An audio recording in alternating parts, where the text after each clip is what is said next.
And all of this nonsense, well, the big scare is coming. Of course, there's not many people dead in the world. This has been a pretty mild flu. They asked him, well, if the virus is mutating, what good will the vaccine do? And he says, we've been checking the molecular and genetic makeup of these viruses all over the world. It has not changed one bit to do that one thing. It's produced infertility for population control. If you read the literature going back all the way to 1910, this has been an obsession with the Rockefeller-Carnegie group, is control of population growth and to reduce the population of the world. Who was the great funder of molecular science throughout history and all the way up to the present day is the Rockefeller Foundation and the Carnegie Foundation and now the Ford Foundation. So you have major foundations worth hundreds of billions of dollars that have been pouring their money into the science with that goal in mind. They're eugenicists. And as I said on one of your other programs, if you read Lily Kay's book on the history of molecular science, she specifically says that was always their goal, social engineering and control of population. So I'm not surprised that they would use the vaccine on 4.9 billion people worldwide with that goal in mind. Well, I will mention I am actually looking at a article published in the United States, Hidden Scandal Behind Swine Flu. See, the history repeats itself because in 1976, the same panic about a swine flu, it's not new, swine flu, was created.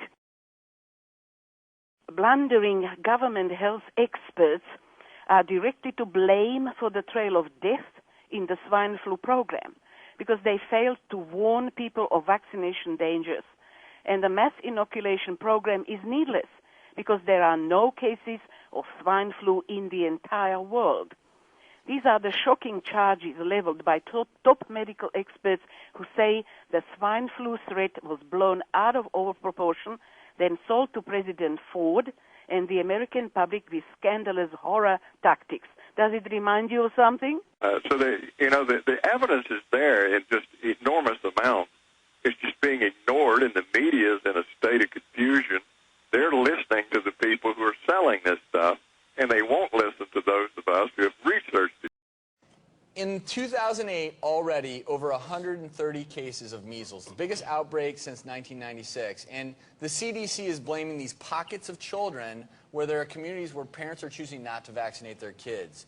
And this is a real concern for us. Right, this is probably one of the biggest vaccine questions because the measles vaccines, well, actually the MMR, which is part of the measles, that's probably one of the biggest controversial vaccines. Maybe 10 years ago, this thing with autism came up, but that really seems to have settled down a lot. You know, most of the evidence linking measles with autism is kind of settled down, and most of the doctors and scientists agree that it probably isn't the major cause.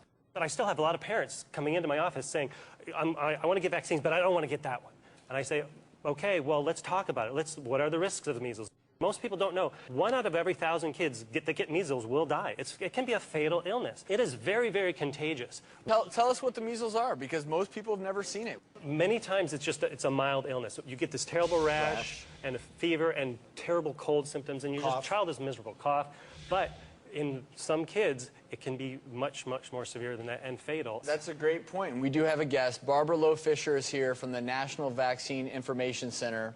I want you to give us your opinion. Is this measles outbreak something that you look at and think, well, whoa, we need to be careful here about the message we're sending to moms? Because if they don't vaccinate, we could have a measles outbreak, and it could become an epidemic where, like years ago, 4 million people are getting the measles.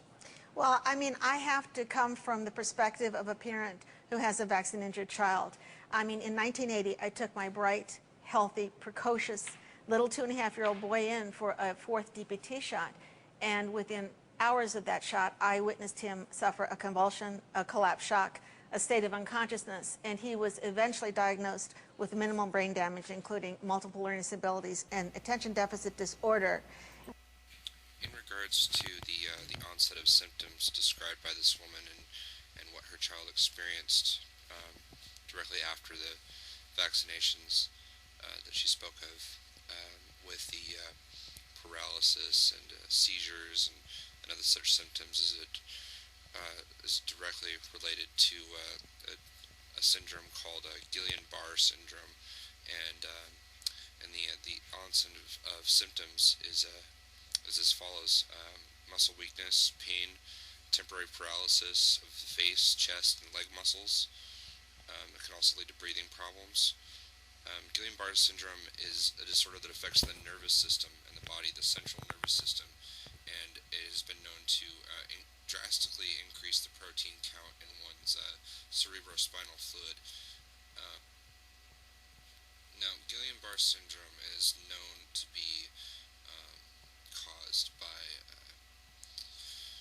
viral infection, post-surgery trauma, and in many cases, in most cases actually, a reaction to immunizations.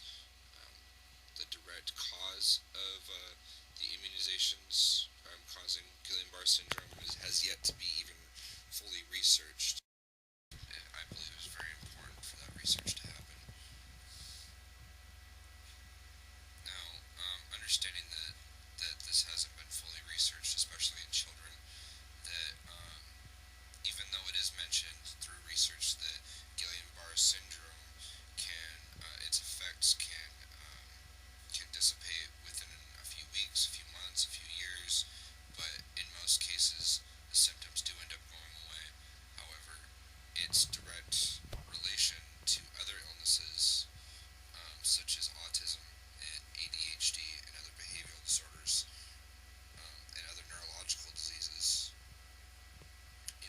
it has not been fully researched, and it can be assumed that through the excess in protein count in cerebrospinal fluid that it could cause brain damage, and this is something that should also be researched.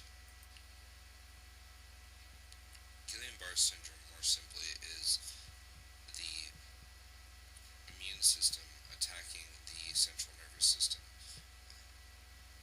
Basically, the immune system is overwhelmed with viruses or diseases or what have you, and it essentially no longer recognizes parts of the human body as such, and considers them more a threat, and begins to attack itself. With regard to measles, 131 cases of measles out of 300 million people is not an epidemic. We have a 98% vaccination rate. It's not an epidemic because kids are being vaccinated. Okay, we have more than tripled the numbers of doses of vaccines we're giving our children in the last quarter century. At the same time, we have seen children become disabled and chronically ill. 1 in 6 child in America is now learning disabled.